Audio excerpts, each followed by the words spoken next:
Tuesdays with Taylor. Hi everyone, and thank you for tuning in to Tuesdays with Taylor. Hi everyone.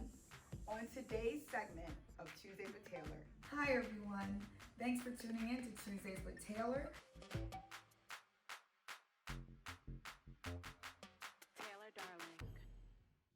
Hi everyone. Thank you so much for tuning in to Tuesdays with Taylor. Today I am with one of the most wonderful personalities that I've experienced in the district. She is just a bubble of light. She actually interviews people for a living, so she really knows how to get information and she knows how to bring real content to the people. And I have to say that the interview that I had on her show recently was probably one of the best interviews that I've ever had. No, seriously, it was real. It was raw. The questions were perfect. I could have just kept speaking, and you really let me speak about a lot of things that the community was interested in. And that's what I really am here for, that content that the community is looking for. So I want to present Miss Jada G right here. Yeah. You know what I need? I need that the clap track. Yay! You gotta get that. You have to get that. You have to get the clap track. I give myself the clap track. Hi, everyone from the 18th district and beyond. My name is Jada G. So who am I? I'm a mom. I'm an educator, sister, friend, activist. So I guess I could just say I'm just like everyone else, right? Just trying to be driven by purpose and passion. Mm-hmm. And that's what I want to do every day. My life is a life of service for others, just to make this world better, because in order to be the change you want to see, it starts with you. And that's all I want to be, a change agent. Let them know you are a change agent and you are not trying, you are doing. Thank you.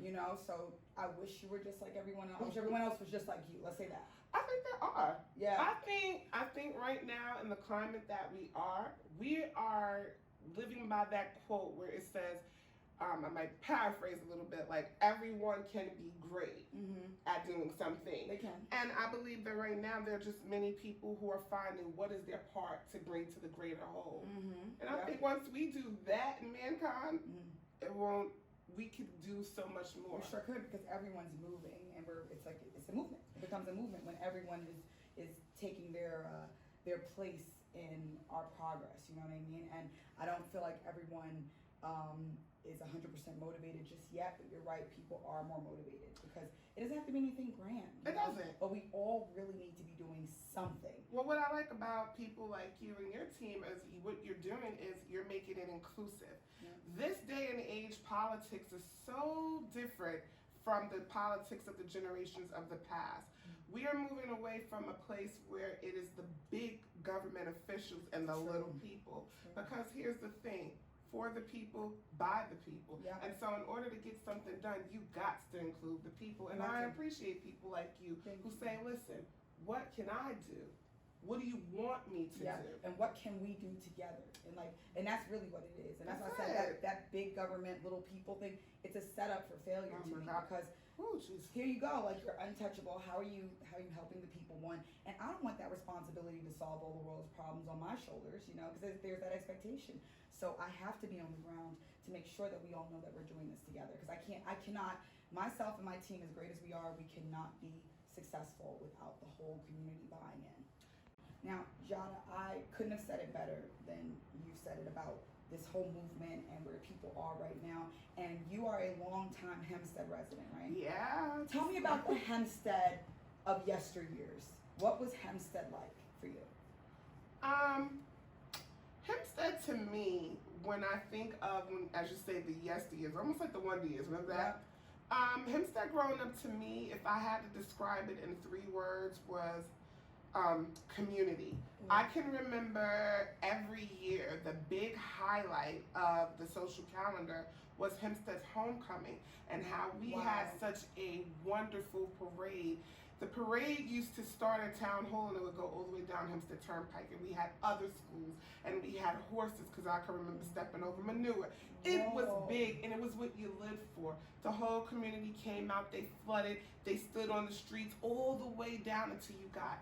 And so when I think of those years, I didn't necessarily grow up with a silver spoon in my mouth or having it easy, but growing up in Hempstead, I never knew that I was poor because the community was so rich in resources and there was that village feel.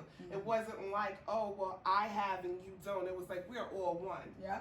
And so that is what... Give me a year time frame of that. Ooh, I want to say like 89, 88, 91, because these would have been the formative years that I was growing up and can remember.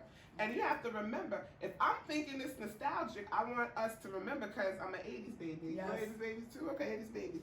You have to remember, this is at the height of the crack epidemic.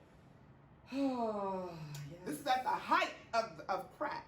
And I don't remember that. Whatever they could put in the communities, like I think the communities that were targeted really were the ones that had that communal feel. Absolutely. Because we can't have that. We can't have that togetherness, because what does that mean for the powers that be when we really are truly taking care of each other and there for one another? What does that mean for them? I think what it means for them, are you asking what it means as we move forward, or do you mean as it pertains to the yesteryears? As it pertains to the yesteryears, which is why I feel like so many things were infiltrated into our community. Like, you know, I used to think all the time growing up in Bedford-Stuyvesant before I moved out to Hempstead that I was wondering, like, where do people get these drugs? Are like people going to Colombia? Where are they getting these guns? Are they going to Russia or wherever they're going? No, people in our communities hadn't left our communities. No. So you had to ask yourself, like, where did this all come from? Like, where did this come from? Because those were things that, yes, they did very well in destroying and dividing families and communities. Well, what I always believe is that there is so much money in poverty.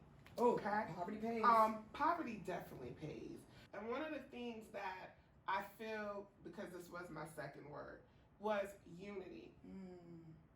One of the greatest things. Which is in community. Which is in community, it is. Yes, those words are together. Look at that teacher moment. Yes. But one of the greatest things, I'm an avid reader. I love to read. Like, that's all I probably do. I read and I watch a lot of political shows. Sorry. Love that. But I'm like a political pundit. But one of the things that J. Edgar Hoover goes on record in his notes and diaries, it says that the one thing he fears the most are people who are oppressed, who band together. Oh, yes. There is strength in numbers, which is what I'm constantly, it's a slogan, a mantra I'm living by to this day. Because one of the things I feel that the community really lacks about the unity is that they don't feel included. And so for so long, when you have lived and thrived, not even thrived, when you have lived in dysfunction, it is very hard to know what functional looks like. Oh, let them know. And so therefore, we need to rouse the community and then make sure that we know that the strength is in the numbers. If I lay one finger on you, it might not have such a strong impact. But if I take my hand and I bring it together, you're going to feel something. That's true. That's what the community needs to do. We need to come together. We need to unite, and they need to feel something. Yes, that's a Nuck If You Buck. I was listening to that song yesterday. Nuck If You Buck. Get that hand together. You're trying to make me go to HBCU. There you go. I knew you were just down there. Those are my colleges. I did do a semester at Morgan State, so I had the HBCU feel. I love it. Shout out to the Bears. I love it. No, but you said so much, and I knew you were going to come on here and say so much. And, you know, this is a very short segment because we want to capture people so that people can feel united and go out. But you have hit the nail on so many. You just hit it. You hit it. Like community, unity, 100%. What's your third word? Where are we at? The third word that I feel that I remember from my childhood, and I know this is going to sound cliche and corny, but it's love. I felt loved when I went to school. Wow. I felt loved when I came on my block and my neighbor said, "What are you doing? Pick it up." That was love. Could it be tough? Could it be subtle? But it was love. Sadly, I think that is the one thing that we are missing the most in our community. And love comes in a form of many different expressions. Love comes in the expression of beautification. Yes. You can't love where you live if you loathe where you live. Yes. So that's a love. Love where you live comes in the pride that it feels in a school district. Yes. You can't love where you live if you loathe where you send your children to school. Yes. Love where you live comes from when my neighbor means more to me than just my household. So I'm not going to do anything that's offensive or want to harm or hurt my neighbor. So when you have gun violence and babies and random citizens are being shot and killed, that's not love. We got to bring love back here. Oh, girl, you hit it. Community, unity, and love, and I couldn't agree more. Now, when you mention love, you hit on a lot of protections that come with love, right? Yeah. So now, I've always looked at love as a verb. It's an action, right? It is. You know, getting up every day to take care of your children, that's love. Making sure your parents have what they need, that's love. Making sure your neighbor has what they need. So there's an action to love. Absolutely. And that action is most prevalent, I feel, in service to others. And it could be your family, it could be your neighbor, but it's an action. And that's really what I want people to rest with. It is an action. When we love people, when we love our community, there are actions that that encompass that feeling. You know, there are things that we're going to do to develop people. There are things that we're going to do to improve our community. Yeah. And that song, Ain't No Stopping Us Now, we're on the move. There should be no stopping us. There's no time for breaks. We are nowhere near where we should be. There's no time for breaks. Like I say all the time, Oprah's up at 5 a.m., that's where I need to be up. Because if anyone could use a break, it's okay. Listen, we need to be up, we need to be moving every single day. And someone gave me a really good exercise. They said, you know, don't overwhelm yourself, but think about what you can do by next Tuesday to push your community forward. And it could be writing a letter. It could be calling the mayor to say, hey, the trash cans are a little more full. It's summertime, can we change this trash schedule? It could be, you know, organizing a cleanup. It could be organizing a icy stand for the children, or you know, setting up a sprinkler. There's so many things that you can do, you know. So it sounds like to me, there's an expression, right? It's biblical, and then there's also another expression. So the first one is faith without works is dead. So we can have all the love in the world, but if we don't put a plan of action behind it, we'll just be talking about how we love each other. That's the first one. And then the second thing is there's always this labor of love. Have you ever heard that? Sure. Well, the word labor, definitely Labor Day, it means work. Yes. So maybe we need to have, and we could sit down maybe one day and talk about it, we need to have a labor of love community day. I think and it would be a day where we just put forth our work to show our love for our community. I love it. We make a list of things, just suggestions, and everyone shares. I think that's great. We hashtag labor of love. Hashtag labor of love. Do that whole thing. And that's why, like, we don't call our meetings town hall meetings. I always felt like that's speaking to the people. Like, that's speaking at the people. Right. Our meetings are called community action meetings, like CAMs, because the action part is there. Everything we do is about action, and you would be shocked the mountains that my team and I have been able to move in a very short period of time. Me with no political experience, even though politics isn't everything. So I'm learning that more and politics more. Involved in everything. When I was in elementary school and I was, one of the leaders there were politics there. I was student government president. There were politics. Yes. So yes, I can see that. You rallying up the troops. Like, we're going to get chocolate milk for everybody. I had a walkout. I organized the walkout in high school. What? We wanted to be able to have, like, in our lunch periods, we wanted to be able, they tried to tell us that what we could do inside the cafeteria and restrictive.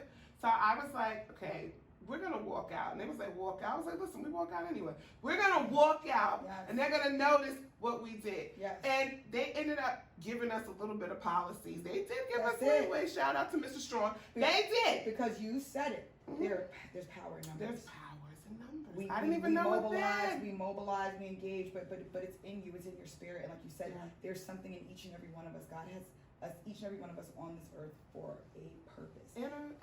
And I believe everyone has talents and gifts. Yeah. Right? We spend a lot of time wanting to become, I think, successful, great people, not realizing that you do greatness every day. Every day. And you have to work, and there has to be a plan, there has to be work, and that's really what it boils down to. You know, there has to be a plan. I go through my days with lists, you know, because that helps me stay focused on what I need to accomplish. And those lists, each item becomes a smaller little baby action step that gets me to that overall goal. And that really helps me push things forward. So people say, you do so much in a day. My time is pretty organized. I'm not going to say I'm on time all the time. Right. I don't get pulled in, because when the community needs to talk to me, I don't like to put limits on anything, you know? So if we're having dialogue, I'm not going to say, hold on, I have a 2 o'clock. That's not where we are right now, because so many of us have not been heard. that when people meet us, like my team and I, they're excited. Someone picks up the phone. Someone wants to talk to them. Someone cares. It's about knowing that someone who can make a difference takes the time to listen to the fact of what I want to make different. That is the difference between politicians who actually care and politicians who just are politicians. Love, speaking of community, speaking of unity, how are you feeling as a resident in Nassau County and the town of Hempstead in the 18th Assembly District? How are you feeling about the leadership in our community right now? So to be honest, I'm not very happy with the leadership in Hempstead. What I'd say in Nassau County, I watch a lot of politics. I don't know if I should name drop. Is it okay to name drop your life away? So Laura Curran, right? That's the county executive. She's come up on my radar quite a lot. I liked how she handled COVID. Sorry to say, gentlemen, this may rock you a little bit wrong, but I am seeing that the women in politics, and it is making me extremely happy, because when you teach a woman how to fish, she feeds her community. Yes. And we are seeing women who are taking the mantle and they are just going and they're getting it done. So shout out to our county executive, Laura Curran. I see you. Yes. But what I will say is this: you are in charge of Nassau County, and so it is not. We can't be forgotten. I feel like a lot of times Hempstead is the forgotten place. And it baffles me because it is nestled between such two prominent communities. How could you be bordered by Garden City, which is almost the epitome of affluency and of what people work to get to, and rightfully so, and Rockville Center, which has one of the best school districts in the nation, and then you have Hempstead. And I'm gonna say Hempstead lightly because I love my community. Yes. Make no mistakes about that. Hempstead bred. I don't know if I'll be Hempstead dead, but I'll help Hempstead till I'm dead. Yes. And so what I mean to say is we can't do such a good job but forget about the community that suffers the least. We have to go and help the least among us, and then you will be great. So when I say about the leadership of politics, do I think we're going in a progressive movement way? Absolutely. Can more be done? Absolutely. And it needs to be done immediately. 100%. Because we're in a pandemic in Hempstead. 100%. You say pandemic, we were in a pandemic before the pandemic, okay? Like that's really what parts of this district is. I feel like I inherited the best assembly district, but I also inherited the assembly district with the disparities I've never seen. Like we have people who are living in Freeport and say Stearns Park who are people living in Hempstead who are doing very, very well. Absolutely. And then we have people who literally are online for potatoes every day. And I have to say that for me, I'm done with that. Like, you know, I know it's important and that's a need, but I'm like, where are the plans? Where are the actions for sustainable educational and economic advancement? We are not asking for handouts. We are asking for our tax dollars to be utilized appropriately. And I feel like help up. Not even help. It's not help because that's our money. Help is when someone comes and sees you and they're not expected to do anything for you, and then they decide to help. This is not help. That's like you don't help your landlord by paying rent. You're paying rent for a service. We are paying for services. And as the person who's here fighting day in and day out, you would not believe the fights that we have to have. And people saying, like, I've called agencies and people have said to me, how did you get this number? Whoa, I've had that happen. How did you get this number? First of all, I pay this phone bill in some capacity. That's how I got it. I went through all my taxes and I said, oh, I'm paying for all this stuff. Like, come get this raccoon out my yard, please. Come pick up this garbage. Come make sure the garbage men aren't throwing crap in the middle of the street. Please make sure that, you know, my neighbor's fence that's falling down that could really hurt someone is, you know, where's my code enforcement? Where's any of this stuff? So these are the fights that we have day in, day out. And then I border Garden City, I border Uniondale, I border everywhere where I am. I live by Hofstra. So literally what we're looking at is, like you said, I can look yonder and literally see government that works, people that work. And it's not that anyone who lives in any of these places is better than any of us. in District 18, it's just like you said, there's been a lot of generational trauma. I mean, think about our war on drugs. Think about the crack epidemic and us still trying to jump up from, come back from that. A lot of families are still destroyed from that. Think about, the criminalization, mental health, over policing, all these other things that are happening to us that other communities do not have to endure. So how, pray tell, are we ever going to jump over into that off the cliff of inopportune circumstances, into progress, into thriving away from surviving? So, and I think that's very important when you talk about leadership, because I think it's something when we hear it, we automatically think it's the person who's in the front. But see, leadership is knowing how to delegate. Leadership is knowing that I can't get everything done, but if I create the best team, and if I bring in the best people who are willing to give their best, then we will accomplish our goals. Yep, and if you engage the community as well. So look at the community as your team. And I believe, to go back to what you said about how do we get out of this impoverished feeling, well, we need to, the first thing, which I see a lot more in the communities, I'm doing that. We need to get a lot of grass green project plan based from the community. You can't wait. You can't blame. It's okay, because I'm one of those people. I'm very vocal about government, because I know how government should run. And you're absolutely right, Taylor, when you allude to the fact of being next to these towns and seeing these things. I go for walks because sis trying to get snatched before my birthday. Girl. Yeah, she lost 30 before 40. Woo! Yeah. So I go for walks, and I like to walk in my neighborhood. But sadly enough, my neighborhood, one, doesn't look very beautiful, and two, I'm not sure if I'm so safe. So normally I veer to places where it is safe, and we border on Garden City, and so I walk. Well, you can see the disparity as soon as you hit Atlantic. You go from extreme poverty to, whoa, curb your dog, to, oh, please don't play the radio. You see signs, speed signs. So there is a very, very, and it's not very hard to look for the details to see. Oh, they'll tell you in a minute. I saw it at 10. I work with children every day, and they'll tell you about it. I saw it at 10 years old. And I think the first thing we need to do, I love when you have the cleanup, you organize a cleanup day. We need to have people coming out and starting. We have so many people who are doing organizations, and I'm privy to know that because we reach out. And we're doing things like, we want to bring public forums, because a lot of times people just want to be heard. And after you're heard, now once you're there, now we can get you to come apart and be a part of the action. So we do things like that. We do things where we have people, and I'm putting together a council every Monday and Tuesday, regular, ordinary citizens, no one with titles. Although we do need people who have position and authority. Of course, we're going to extend it to. Call on me. Of course I will.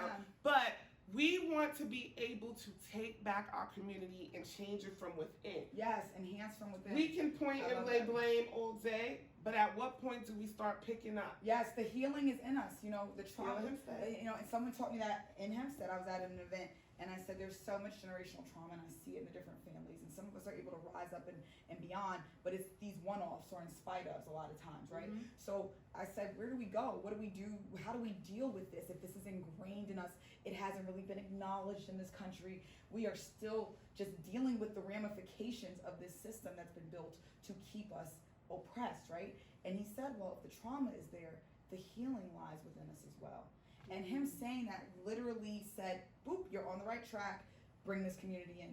We have the trauma, but no one does what we do the way we do it. We have been the most resourceful, the most resilient, the most intelligent, the most determined, the most faithful, the most faithful. We are still here. We are still here, and we are still doing what we have to do. We are still controlling elections. We are the ones who are out voting as women of color. We are the ones who are running for office now. We are the ones who are taking our communities and saying, no mas, no mas, clean it up. That's right.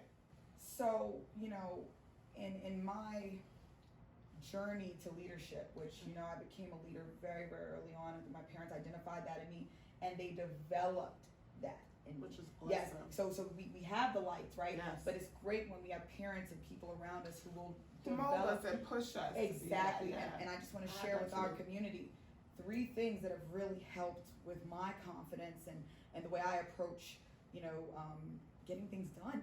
One was to never say the word try anymore.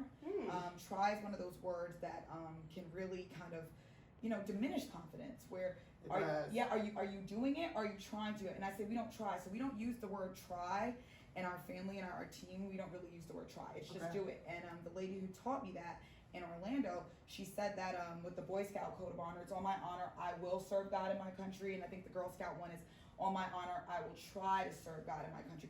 That look at the disparities between that. Exactly. Wow. So you just do it. And then the other 2 words was one phrase was I don't know. We don't use the phrase I don't know. It's let me find out, or I'm gonna go research that right now, or thank you for bringing up that point. I'll look into it. And then the other one is can't. I don't like that word can't. So these are words and these are phrases that we use every day as women, as people of color, and to move with the intention that we have to move with, to push the dial where we need it to go. Every single word, every single action needs to be value added. It needs to be value added. It's not to say you can't have fun. It's not to say we can't, speak in the way that we speak. But for me, like, for example, I don't curse. I haven't cursed since I was 11. I might allude to them, but I don't curse because I knew I wanted a different type of life, and I knew there may be a time I go into professional leadership, and I didn't want those things to hang me up. I should be able to communicate effectively without using words that could offend people or divide people. And I'm gonna work on that. Listen, girl, do what you have to do. But you didn't curse once in our interview, so I did. Yes, I won't. I promise. I know when not to. Yes, she did that, but a lot of people don't. And if you're using it, it comes out. And so people say, I don't want to speak proper English all the time. And I say, listen, do what makes you feel comfortable. But I never slip up and say anything that I shouldn't say because I don't say it in my personal life. Right. Because I want my face to be one face, pretty much. That one face where when I'm home, I'm like this. I might be a little more animated, but when I'm out, and that's where the authenticity comes in. I believe that is too. And the relatability comes in. This is who I am. And whether you accept it, accept it or not. Great. Yeah, relatability. Accept it or not, this is who I am. I don't go home and I become a different tailor. Person. Okay. I don't come to the team and I'm a different tailor. I don't come here. The authenticity is really what we need to be able to meet everyone at the ground. Absolutely. So we can do what we have to do. I agree. So Jada, I really appreciate all of your time here today. Yeah, I appreciate your time. Listen, this is amazing, and I want to hear from you because you definitely always say your ear is to the streets. People come and talk to you. You know probably a lot more than most about what's going on in our community, right? So what is your vision for our community, and how do we get there? Woo, Taylor trying to make me come back, because that's a very deep question. But if I had to make it so that we could make it time friendly, my vision is to have a quality of life for not just us, but generations to come, that they don't have to flee where they have had generational roots simply because they don't like where they live. My vision is to have a town that is safe for our babies and for our elderly and for everyone. I have 2 young sons, and I think any mother in this nation right now feels that palpable feeling of just when your children are away from you because of just the climate of the world that we live in. And then multiply that when the town where you live is plagued by gun violence. And you are seeing it used to be, I would say, young black men, but now you're just seeing young people, black people, not young, all ages, just killing themselves and where they live. I want to see a vision of a community where we are not convening and coming together because we're having memorials. I want to see a town that is recognized not for the negativity that is drawn to it, but because it has the brightest, shining future.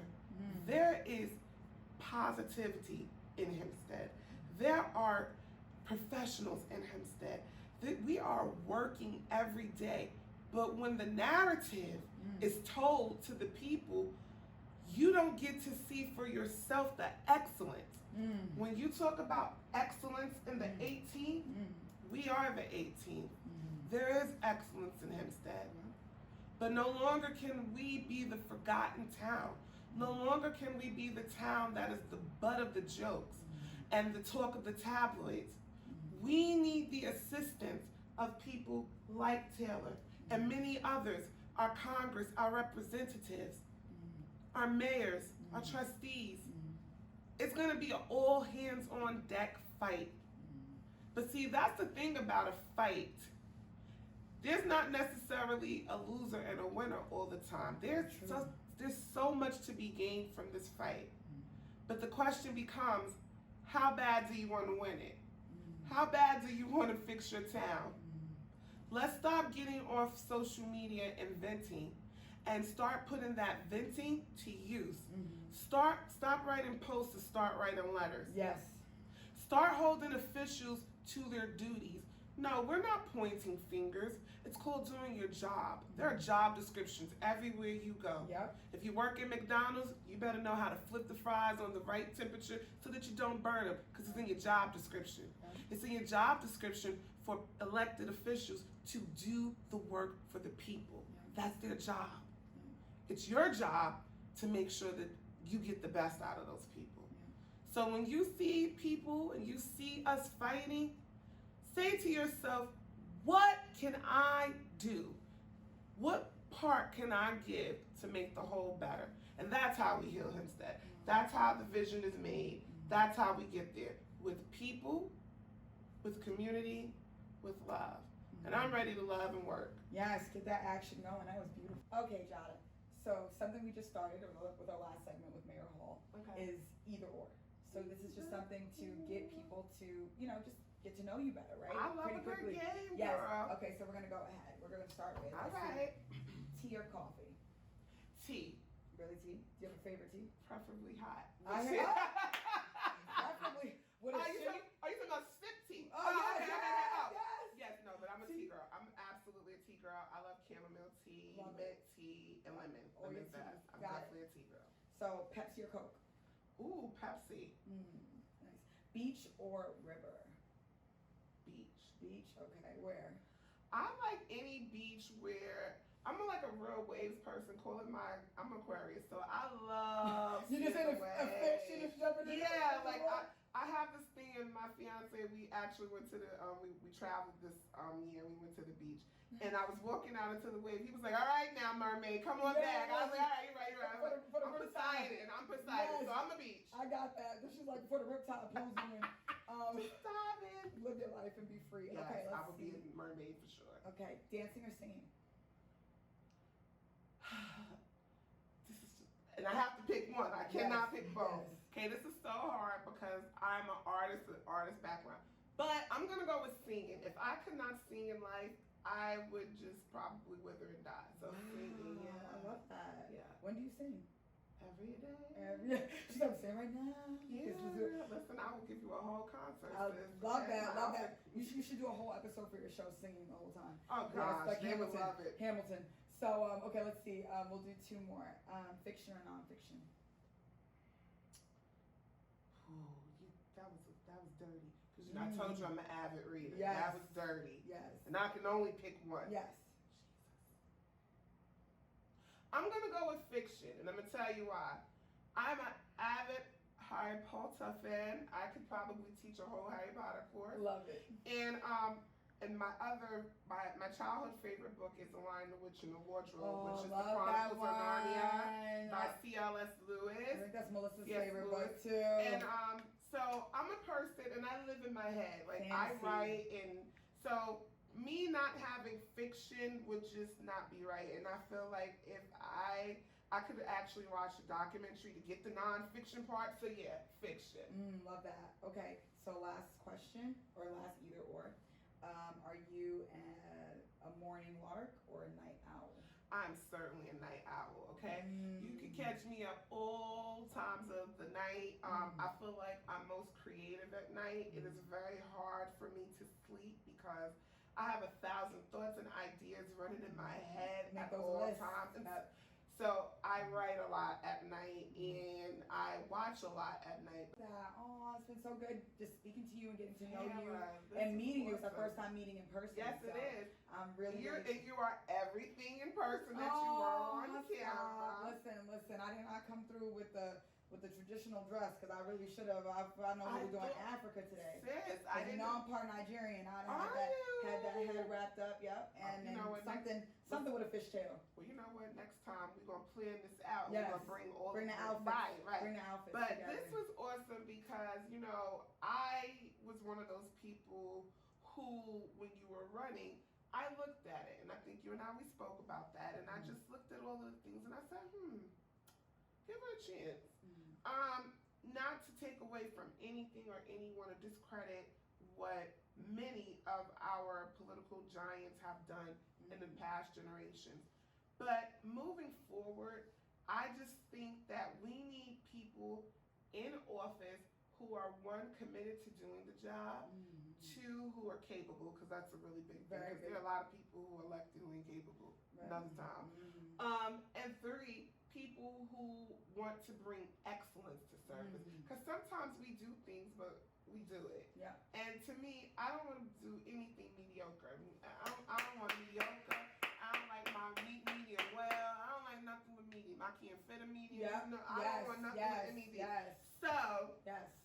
It was so refreshing to see someone who is admittedly not, and I think that's what really drew me to you. Admittedly, I'm new to politics. Okay, sis says she don't quite know. But what you didn't know, you were committed to not only knowing and learning, but doing it with excellence. I love that. And that's important. Thank you. So you continue doing what you're doing. There's this saying that my aunt tells me all the time when I need to get busy or I'm losing my way. She says, put your blinders on. And when horses run in a race, they're put blinders on so they can't look left, right. Distraction. They're just going to the goal. Yes. And they don't know if they're going to be first, they're going to be last, they're in the number. They're going to finish the race.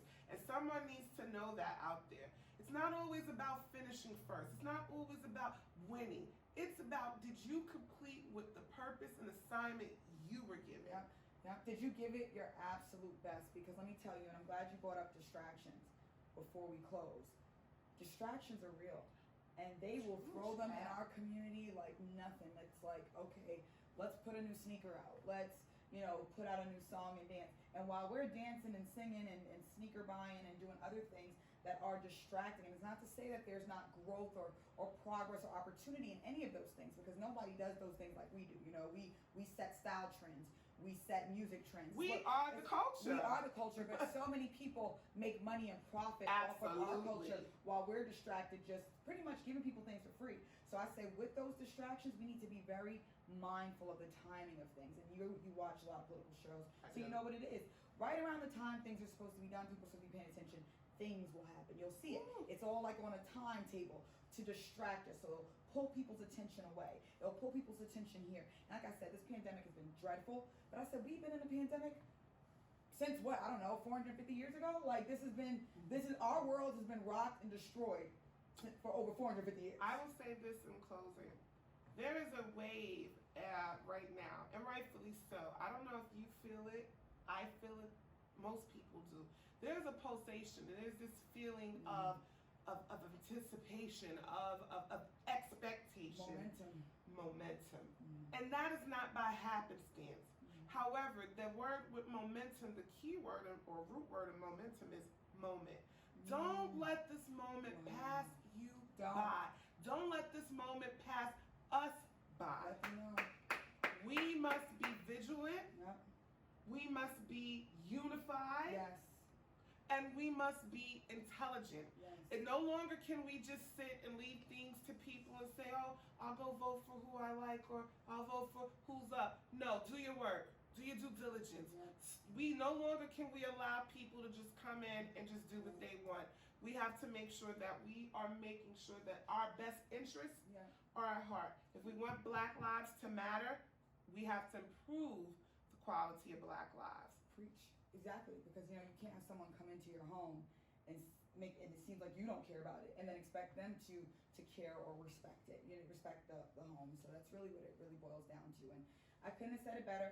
Listen, moment is it. Get up, get out, get into it. Yep. What's that song? Get up, get out, get into it. Get in you know, on. Yes. Oh my God, you trying to go back to camp. Yes. I'm not doing this with you, Taylor. Yes, we said I did too for graduation. Yes. Tomorrow will bring a better you. Tomorrow will bring there you go. a better you, a better me. Another will show this world. Yep. There you we go. got more we could be. So you can never give up on your hopes and your dreams. You gotta get up, get into it, get in on to be strong. Yeah, there you go. If we try, the message is right there, and we are the people who can fly. So there it goes, guys. And it's hard to close because we are really speaking some gems right now. But Jada, thank you so much for your time. And Taylor, thank you for having me, and I look forward to coming back. You have to. And thank you all for tuning into Tuesdays with Taylor. Let me know what you guys are gonna do by next Tuesday. Let's do it.